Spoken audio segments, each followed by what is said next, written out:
अस्सलाम वालेकुम नाज़रीन, मैं हूं हकीम जहाँ शाहिद। वेलकम करता हूं आपको अपने चैनल पर। उम्मीद करता हूं आप लोग खैरियत से होंगे। एक बार फिर एक नई वीडियो के साथ, एक नए नुस्खे के साथ आपकी खिदमत में हाजिर हूं।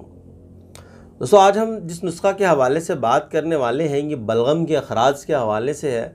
पूरे जिस्म में कहीं भी बलगम हो, बलगमी रतूबत हो, ये उसको खारिज करता है। और ख़ास तौर पर जो सीना की गलीज़ बलगम होती है, जो बहुत ज़्यादा परेशानी का बाइस बनती है, उस हवाले से ये नुस्खा बहुत अहम है कि ये सीना की बलगम को निकाल बाहर फेंकता है और बिल्कुल सफाई कर देता है। इसके अलावा ये नुस्खा नमूनिया के हवाले से भी बहुत बेहतरीन है। आज हम जिस नुस्खा के हवाले से बात कर रहे हैं वो एक जुशांदा का नुस्खा है जो आपको तैयार करना पड़ेगा, और उसमें क्या क्या चीज़ें इस्तेमाल होती हैं और क्या क्या चीज़ें हमें पंसारी से लेना पड़ेंगी, इसी हवाले से आगे चल के बात करते हैं। लेकिन उससे पहले अगर अभी तक आप लोगों ने हमारे चैनल को सब्सक्राइब नहीं किया तो सब्सक्राइब कीजिए, बेल आइकन को ज़रूर प्रेस कीजिए ताकि हमारी लेटेस्ट वीडियोस आपको मिल सकें। तो चलिए चलते हैं आज के अपने नुस्खा की तरफ। जी नाज़रीन, तो आ चुके हैं हम अपने आज के नुस्खा की तरफ। तो 3-4 चीज़ें हैं जो आप लोगों को चाहिए होंगी। नंबर 1 पे आपको चाहिए होगा इंजीर, नंबर 2 पे आपको चाहिए होगा मुनक्का, नंबर 3 पे आपको चाहिए होगा परस्याउशा, और नंबर 4 पे आप लोगों को चाहिए होगा ज़ूफ़ा। अब ये जितनी भी चीज़ें हैं इनके हवाले से मैं पहले रिव्यू कर चुका हूँ अपने चैनल पर, आप लोग जाके देख सकते हैं और इनकी पहचान कर सकते हैं। अगर वज़न की बात कर लें तो एक दफ़ा कावा बनाने के लिए जो वज़न इस्तेमाल होगा वो मैं आपको बता देता हूँ।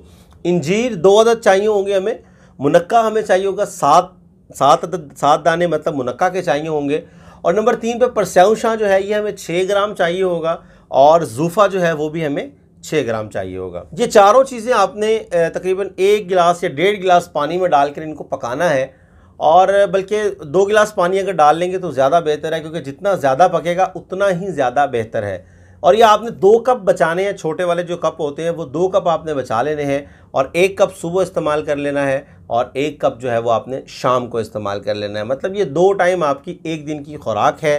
जो एक दफ़ा आप कावा बनाएंगे वो सुबह भी इस्तेमाल कर सकते हैं, शाम को भी इस्तेमाल कर सकते हैं। ये बना के इस्तेमाल कीजिए, इंशाल्लाह जितनी भी बलगम सीना पर जमी होगी वो इसके इस्तेमाल से निकल कर बाहर आ जाएगी, और फेफड़े और सीना आपका बिल्कुल साफ़ हो जाएगा, और बलगमी रतूबत जितनी भी होंगी वो खारिज हो जाएंगी।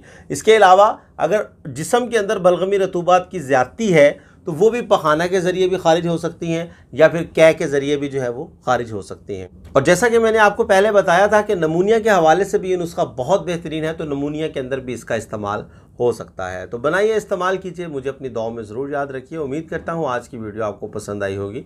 अगर वीडियो पसंद आए तो लाइक ज़रूर कीजिएगा, शेयर कर दीजिएगा, ताकि आपके साथ साथ दूसरों का भी फ़ायदा हो जाए। तो आज के लिए इतना ही था, मिलते हैं किसी अगली वीडियो में। हकीम जहाँ शाहिद को इजाज़त दीजिए। अल्लाह हाफिज़।